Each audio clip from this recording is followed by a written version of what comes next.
sharing ayita muno waliwo update gyenjagala okubawa nga bwe nabagambye leero tugezaako okulanga tulwanira muganda waffe Fred Lumbuye eyakwatiddwa mu nkwatibwa etali nnungamu.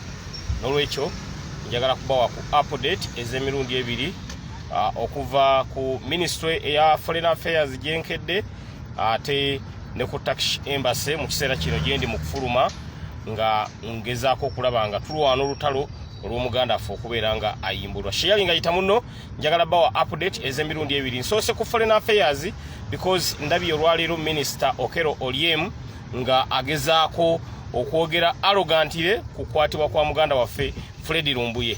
Neŋŋamba nti kaŋŋende byayogedde ku media center nange abinnyonnyole, naye eky'omukisa omubi nsanze mu office taliimu naye nga mbadde ŋŋenzeyo nange abinnyonnyole byendabye ayogera ng'ali ne bannamawulire wali ku media center. Naye njagala bawa update waawe tutuuse, mbeera ki eriwo, ki kye tuliko, tuzzaako ki, ate mujjukire nti Mr. Update ntuula ku kakiiko aka Human Rights mu ggwanga lye bayita Uganda, mu parliament y'eggwanga Uganda ntuula ku kakiiko ka Human Rights. N'olwekyo luno lutalo tugenda kululwana paka nga tuluwangudde. An attack to one of us is an attack to all of us. Bw'okwata Fred Lumbuye fenna oba oyogezaako okubeera nga otuziba emimwa. N'olwekyo ekibadde kintutte ku Foreign Affairs Ministry si nsonga nnene nnyo, naye mbadde ŋŋenze Minister Okello Oryem mulabye nga ayogera arrogantire nga agezaako okubeera nga awaana abakutte muganda waffe Fred Lumbuye. Bw'oba ogamba nti Lumbuye byayogera si bituufu, teekawo ababirimbulula, wabula ate sikwata. Oli bw'alimba ky'olina okukola gwe kujja n'olimbulula. Kale ate bw'okwata kiba kitegeeza oyongedde okonfaminga nti Lumbuye Fred byabadde ayogera all along bibadde bituufu. N'olwekyo gavumenti eno ey'eggwanga Uganda yeerabisizza nnyo mu kukwata muganda waffe Fred Lumbuye. Kyekyo kibadde kinkezezza ku Ministry eya Foreign Affairs nga neetaaga Minister Okello Oryem annyinyonnyole lwaki agezaako okuwaana abakutte muganda waffe Fred Lumbuye. Kinkoze obi simusanzeeyo, naye ate Minister Okello Oryem mu Parliament tubeera naye, era bwe naamusanga ku madala ga Parliament nja musaba annyinyonnyole lwaki ayayogedde arrogantire, ayogedde mu bannamawulire ng'awaana abo abakoze ekikolwa ekyokukwata muganda waffe Fred Lumbuye. Bwe simusanze mu office immediately nsibidde ku Turkish Embassy. Turkish Embassy bw'otuukawo waliwo abasirikale, waliwo abamagye, waliwo military, awo ekiri awo kikambwe baasazeeko.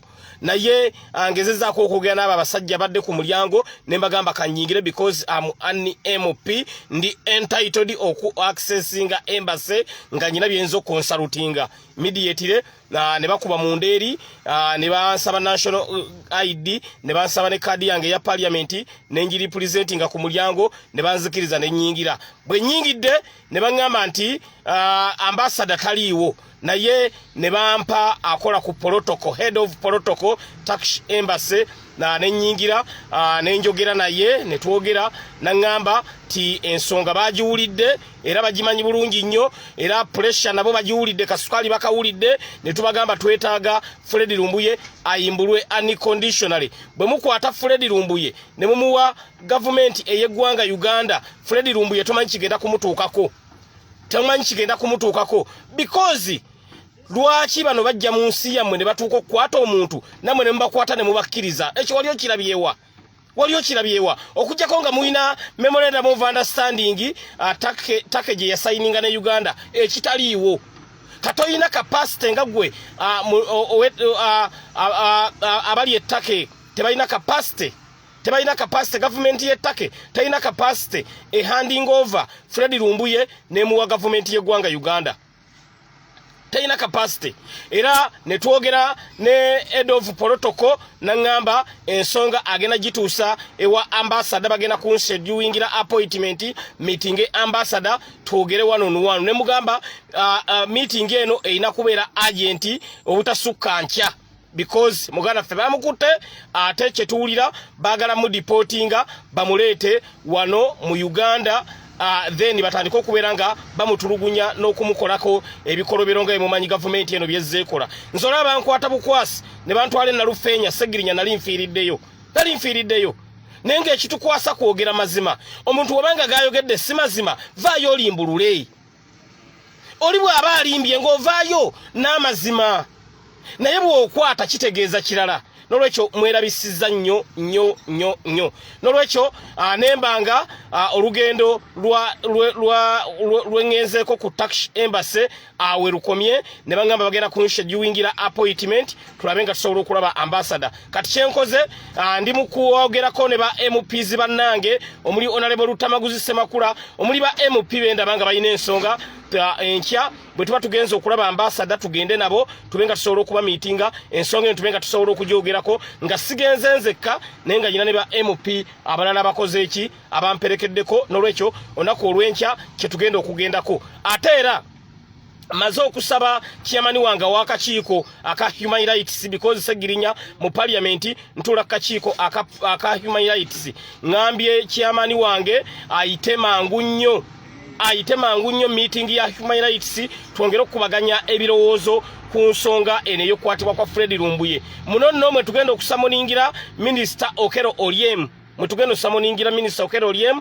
mwe tugenda okusamoningira IGP, mwe tugenda okusamoningira CDF n'abakulira ebitongole by'ebyokwerinda wano mu ggwanga Uganda bajje batunnyonnyole lwaki bagenze ne bakwata Fred Lumbuye nga bakimanyi talina yadde omusango wabula nga bamukwata mu nkwata ya byabufuzi. Era chairman wange w'akakiiko ak'eddembe ly'obuntu n'agamba immediately Minister update tambuza ekiwandiiko emikono basayininge bammemba bamala okusayininga tuyite committee etuule. Bwe tumala committee bwe mala okutuula then resolution ya committee kitegeeza tuba tugenda butereevu ensonga eyo ogiteeka ku fulo ya parliament Fred Lumbuye ensonga ye ebenga esobola okugenda ku fulo ya parliament because procedure eyokubeera nga ensonga etuka ku fulo ya parliament erina kuva eno mu committee then resolution ya committee awo ensonga nebanga esobola okwogerwako ku fulo ya parliament. Era minister update wammwe Katonda abanga atutambuza bulungi nnyo buli kimu nga kitambudde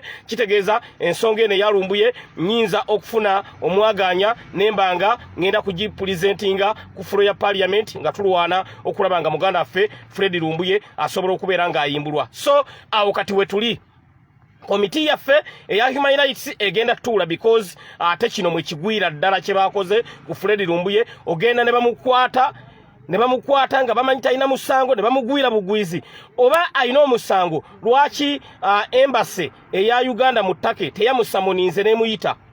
Muntu alina omusango embassy ambassador yandiwandiise n'amugamba Fred Lumbuye weetaagibwa jangu ku embassy olina omusango okukuvunaanwa naye okuddira omuntu ne mugwira bugwizi ne mumuvuba buvubi ne mukwata bukwasi enkola si ya bwenkanya. Tulina okubeera bane nga tugivumirira. Mbabuulira mazima oyinza osanyuka olwaleero nga bakutte Lumbuye enkya ne bakwata muganda wo enkya ne bakwata Ssegirinya enkya ne bakwata sister wo enkya ne bakwata brother wo. Nolwekyo ade beewuunya lwaki ngenze ku Ministry ya Foreign Affairs gye nsoose nga njagala Minister Okello Oryem anyinyonnyole byabadde ayogera nga appraisinga abakutte Fred Lumbuye abadde abyogerera mu capacity ki? Era kinkoze bubi nnyo nti simusanze eyo naye ateera information nenjirekayo neŋŋamba tumwetaaga atunnyonnyole era naye tugenda muyita mu kakiko kaffe aka Human Rights atunnyonnyole lwaki ayogedde arrogantly kukwatibwa kwa muganda affe ng'akimanyi byayogerako enkwatibwa ya Lumbuye teyabadde mu mateeka because omuntu nga mukwatidde mu mateeka mujja n'ekiwandiiko kya kooti oba mujja mirembe ne mugamba munnange waliwo ensonga bweti era weetaagibwa.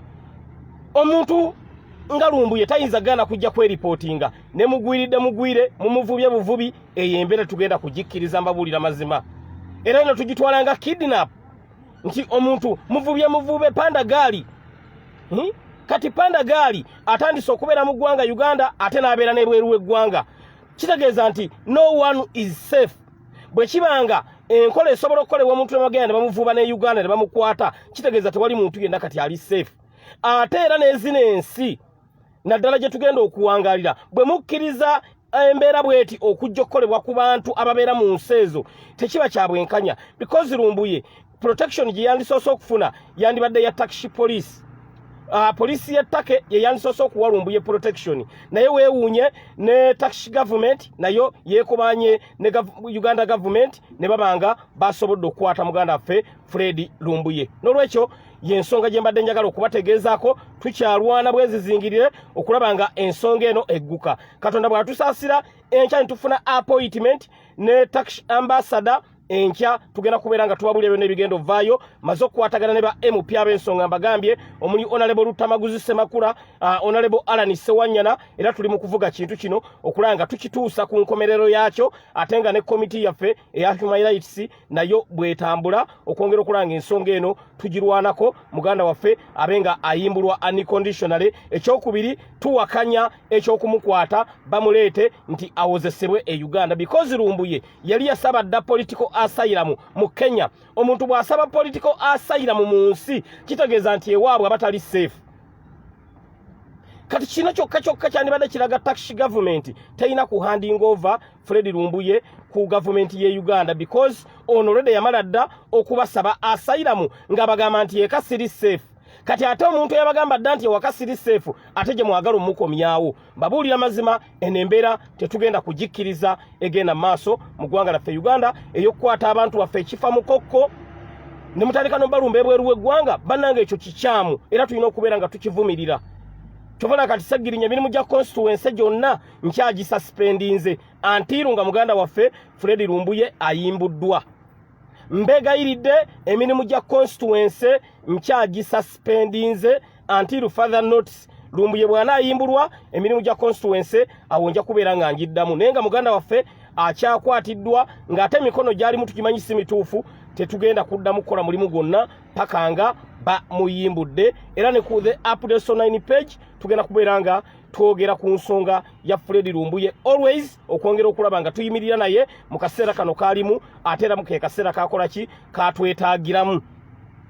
N'olwekyo yembeera eriwo abali ku the updates on 9 page nange olutalo nwana ne bannaffe abalala balwana ne Honorable Zaake naye era ali ku lutalo n'olwokulaba nga Fred Lumbuye ayimbulwa kubanga Honorable Zaake ye ate agenda Take butereevu amitinge gavumenti ya Take bongera okulaba nga tulekawo embeera ey'okulwanira muganda ffe Fred Lumbuye. N'olwekyo ensonga ekolwako ensonga tukyagirwana tujja kugiggusa ate mumanyi Mr. Update Katonda abadde akyansaasidde siyingira mu kintu ne kitaggwa kasanyingira mu kintu kimala ne kiggwa. N'olwekyo baganda baffe bwe tubeera ku internet kuno tulwanire muganda ffe Fred Lumbuye olw'embeera gy'alimu because mu kaseera kano watwetaagira nga tasobola kwogera nga ffe tulina okumwogerera because waali tannaba na kufuna kyamisana tannaba na kulya tannanyoona kufuna kyonna kintu kyonna kyakulya because abamukutte tebamwagala kitegeeza buli kimu basobola okubeera nga bakimukola. Kati mu kaseera kano muganda waffe oyo watwetaagira okuyimirira naye mu kaseera kano ak'okugezesebwa kwalimu. N'olwekyo mbasaba bali ku the updates online page video eno mugisharinge njagala egende viral abantu bamanye wa we tutuuse ku lutalo olw'okulaba nga tulwanirira muganda waffe Fred Lumbuye okulaba nga ayimbulwa. Teri atudde abaka ba parliament bonna aba opposition ensonga eno bagiriko nnyo naye buli omu agikutteko mu nkwata ya njawulo. Nze Ssegirinya nkedde ku Foreign Affairs bwe nvudde awo ne ngenda ku Embassy kati ate bwe nvudde awo kati ate ne ngende wa chairman wange wa Human Rights tulabe nga tusobola okuyita committee etuule immediately twogere ku nsonga ya Fred Lumbuye. Kati bw'ova ku Ssegirinya n'ogenda ku Zaake naye ali bize ali mu kwetegeka kulaba nga agenda mu nsi gye bayita Take era alwanire Fred Lumbuye.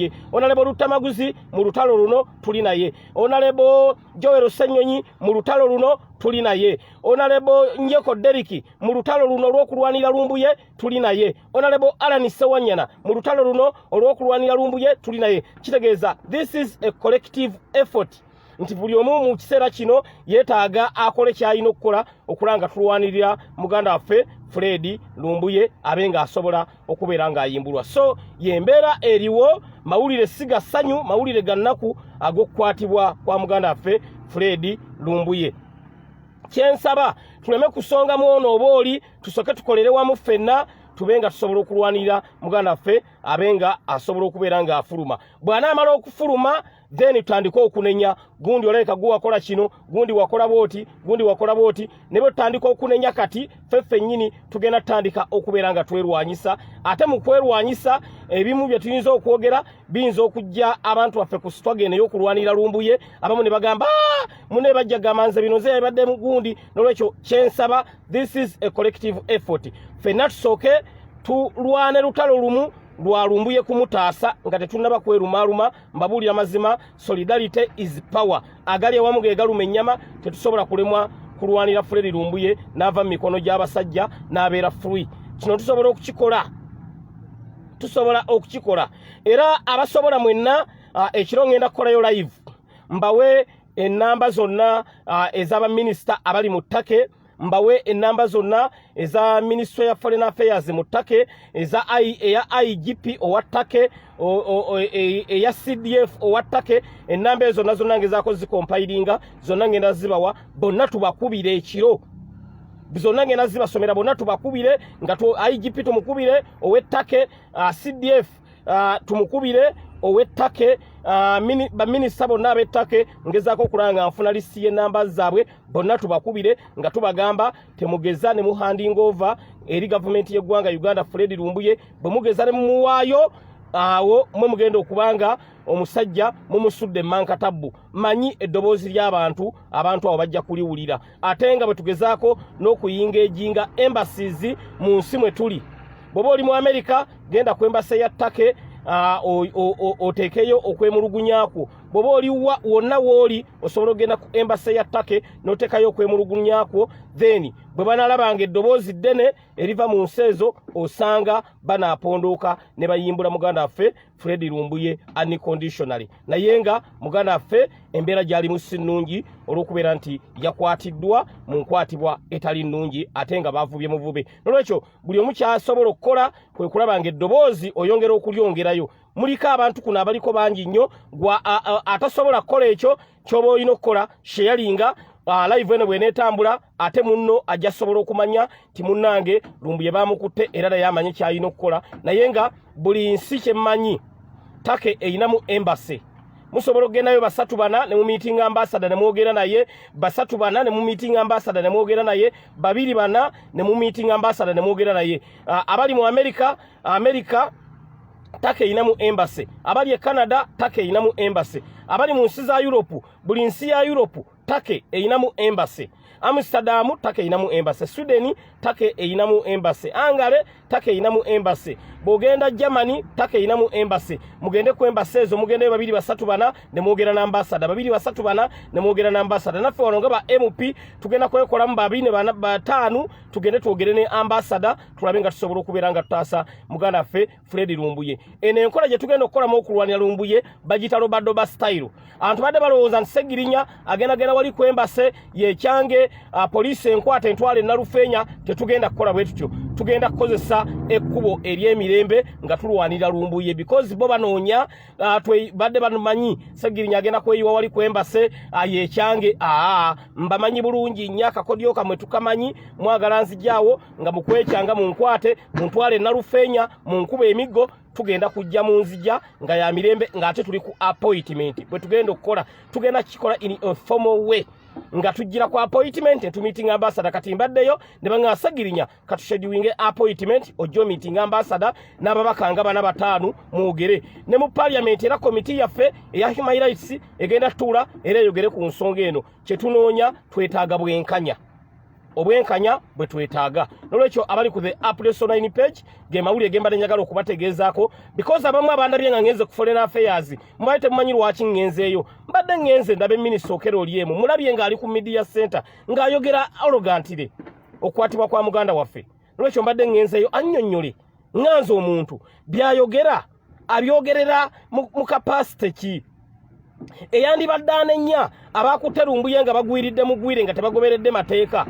Ate ye n'abanga awaanye bawaane kyekibadde kintutteyo ne bwe ndabye nga minisita taliyo immediately ne ngenda ku taxi embassy era nayo bwe ntuuseeyo yo ne nfunayo ttiimu gye njogedde nayo omubadde head of protocol Turkish Embassy nangamba nti Mr. Update katushedewinge appointment era appointment eyo manyi ya lunaku lwancha tulabe ambassador ebinabivudde wa ambassador tujja kuba tubibategeeza olunaku olwenkya nga tubibategeeze then tulaba ati kyetugenda okuzzaako naye manyi ti appointment yaffe eyenkya ne ambassador ejja kuvaamu ebibala because tugenda mubuulira akawonvu n'akagga kubanga Uganda ayinza okuba tagitegeera ne tugenda mubuulira akawonvu n'akagga munnyonnyole ti nze bankwata nga nwanira ddembe ly'obuntu ne bantwale na Lufeenya nali nfudde mulabe face yange Mr. Update bwenfaanana bwe nti bwe nali nfaanana sajja ne bantulugunya ne bankuba emiggo ne bampa n'obutwa nali nfudde kati boddira n'okwata Fred Lumbuye n'omuwa gavumenti y'eggwanga Uganda omanye ekigenda okuddako